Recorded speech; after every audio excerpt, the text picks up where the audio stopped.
Good morning. This is Carolyn Jacobs, and I apologize for the little late start. I had a technical glitch, but we're going to get started, and thank you for joining me early this morning for a Jumpstart webinar on PBS LearningMedia for grades K-2. I'm in the Education Department at WGBH. Many of you are from Massachusetts and certainly familiar with GBH. We're Boston's PBS station. We've been doing a series of 15-minute Jumpstart webinars in response to, of course, the large need for distance learning resources. And this is the link right here to a recording of webinars that we ran last week that were general, not specific to grades. You will be getting all of the links that I'm highlighting, and I also will be sharing the slides with you. So you don't need to capture URLs at this point. PBS LearningMedia is a very large portal of thousands of resources for K-12 across the curriculum. All the resources are aligned to standards and classroom ready for you to use, appropriate lengths of videos, etc. LearningMedia is a co-production of GBH, WGBH, and PBS. WGBH is a member station of PBS, the association, which includes hundreds of stations across the country. But we're very fortunate to be in Massachusetts, where GBH is the largest, oldest, and produces the most content for public media stations across the country. We encourage you to sign up on PBS LearningMedia. There's the URL, pbslearningmedia.org. You are welcome to browse the site without signing up, but if you do sign up, which just takes a couple of seconds, and you can do it through Google or Facebook or just your email, then you will have full use of the functionality of the site and be able to download resources, save them to folders, etc.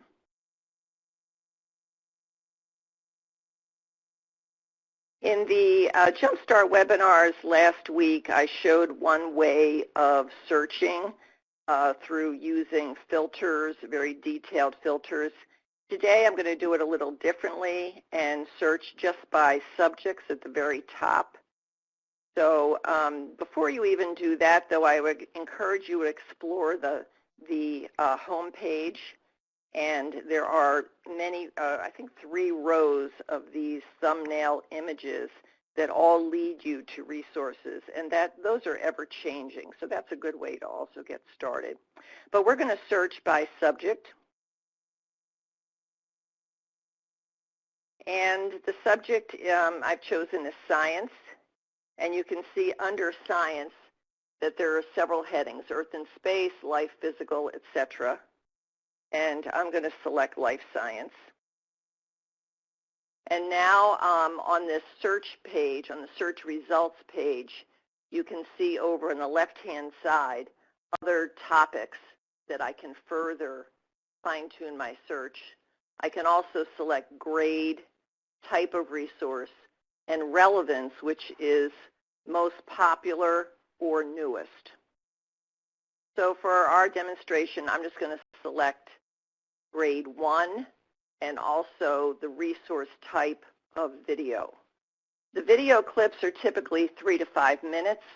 They're largely drawn from full programs that you might see on PBS stations, but also lots of videos come from projects that we're involved in. So these are a screenshot of my search results going through science, life science, grade 1, and video.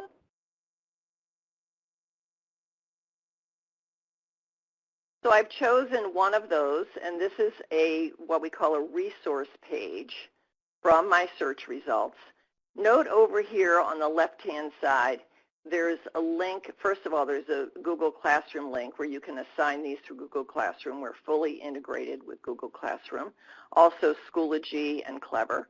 And then down below here, there's a quick assign. And if you click on that, you can assign this to students without logging into Google Classroom. Also note the outline of this heart right here. And also on the resource page, there's a brief description.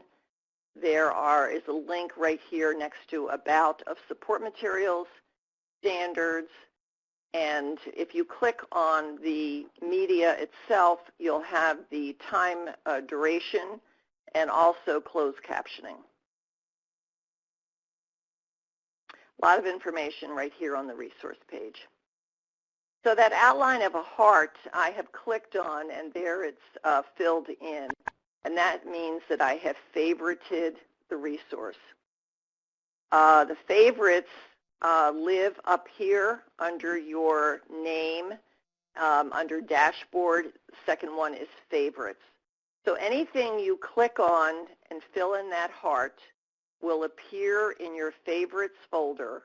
And from your favorites, you can then move resources around to folders and organize them and share them with students and teachers. Another nice feature in your favorites folder is you can add a link to a resource outside of this website, PBS LearningMedia. So just imagine that you would like Smithsonian.org, and there's a resource there that fits the folder that you've created for life science. You can add a link to your favorites to Smithsonian.org and then put that into the folder.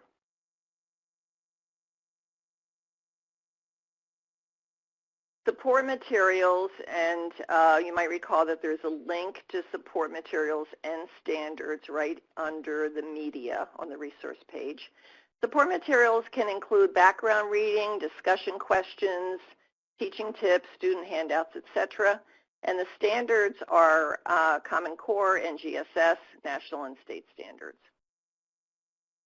The help menu on the site is very robust. I'll include that link to help in my follow-up email to you that will come out tomorrow. But the link to help is on the home page on the far bottom right-hand corner. The types of resources you'll find on the site include short videos, lesson plans, interactives, audio files, documents, etc. And here are some suggestions to get you started for grades K-2. These are banners that represent different collections, and a collection is a curated group of resources where links to the resources are all available on one page.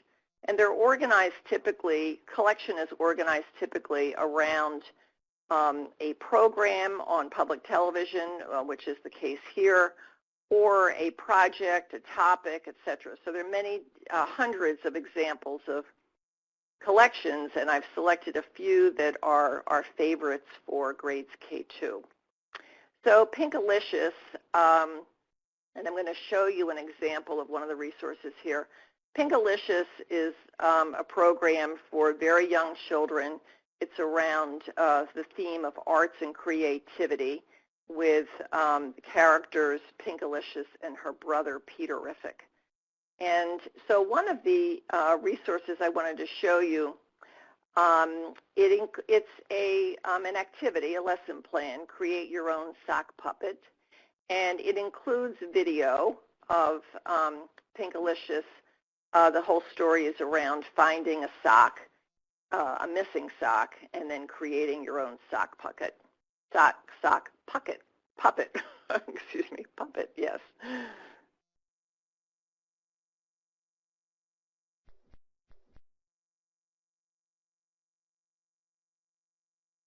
All right, I'm going back to the slides. Molly of Denali is a program for young children also. That's a new program just launched in July. Many resources. By the way, Pinkalicious and Molly of Denali are very actively still producing new resources all the time, launching them on PBS LearningMedia. So check back often. Molly of Denali features the animated character Molly, who is indigenous. This is the first program for children that features an indigenous character. And Molly goes on lots of adventures in her home in Denali, Alaska.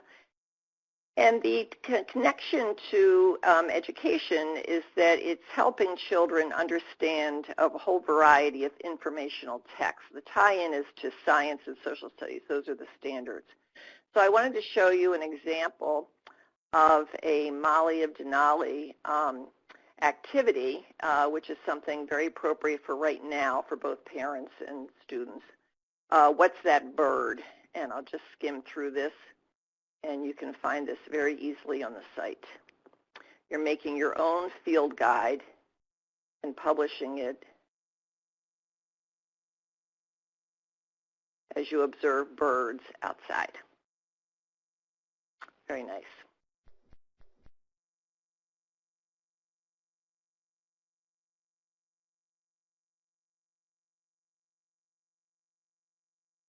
All right, this is a snapshot of the lesson plan that I was referencing for Pinkalicious, and also the activity for Molly of Denali. All right, here are some examples of other collections for younger grades.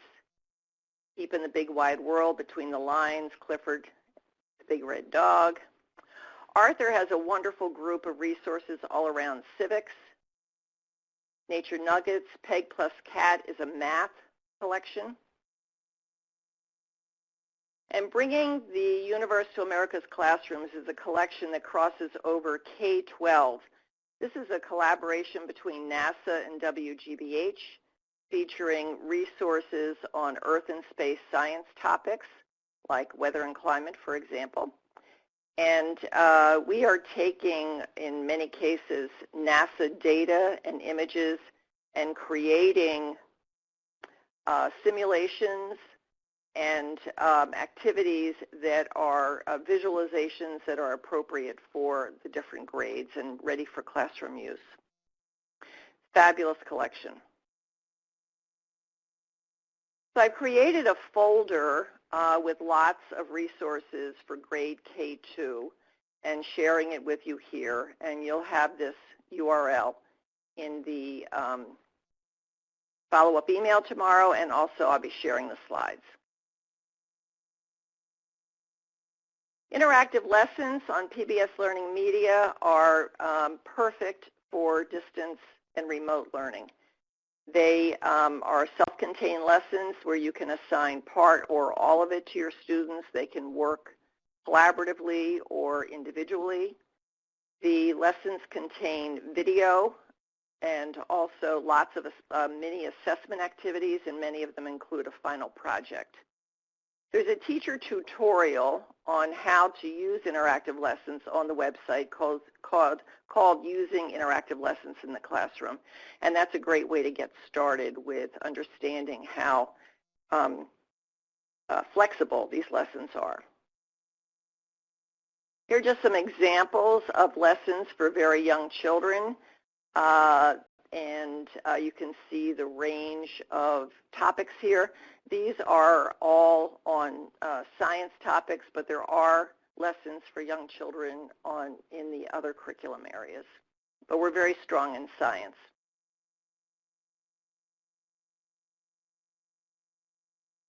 Coming up next week, we're running a lot of 60-minute webinars in the evening, or mini 15-minute webinars we're keeping to during the day. So next week, I wanted to point out the Jumpstart Interactive Lesson webinar on April 16th and the registration link for that.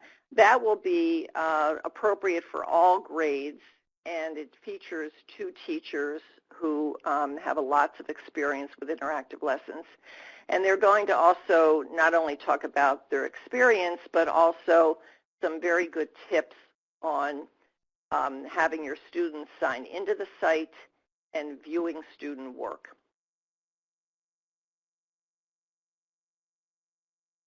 We're doing these Jumpstart webinars this week. This is the first, and this one obviously is for K-2. You can register for all of the webinars at that one URL. And you can see we're doing 3-5 later today, etc. I wanted to call your attention to a new portal on the WGBH.org website called Distance Learning Resource Center. And this is just, of course, in response to what's going on in the world. We put this together about 3 weeks ago. The reaction has been very, very favorable, so I encourage you to look at, to go to WGBH.org, click on the large orange banner, and then select your grade band to see resources that are recommended. Another way, besides the folder that I've just shared with you, or doing your own exploration on the site. In addition to the resources, we've also put together a TV schedule, a broadcast schedule for grades 6 through 12. This changes every day, Monday through Friday, from 12 to 5. And these are programs that we've very carefully selected from our content team that have an educational appropriateness, and also you can see the link to related resources. So last Friday, we, NOVA, let's see, and American Experience, and a lot of these will be drawn from NOVA, American Experience, Nature.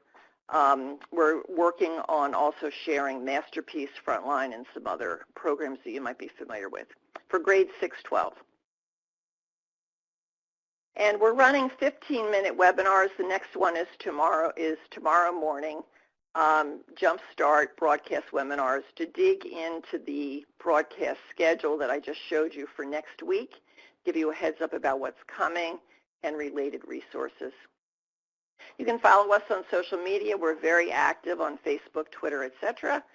And I want to thank you. Thank you very much for joining me. This is recorded.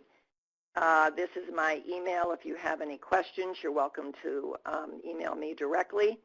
And all who registered for this webinar will get the registration link later today, along with lots of URLs to reference. Thanks a lot. I appreciate it.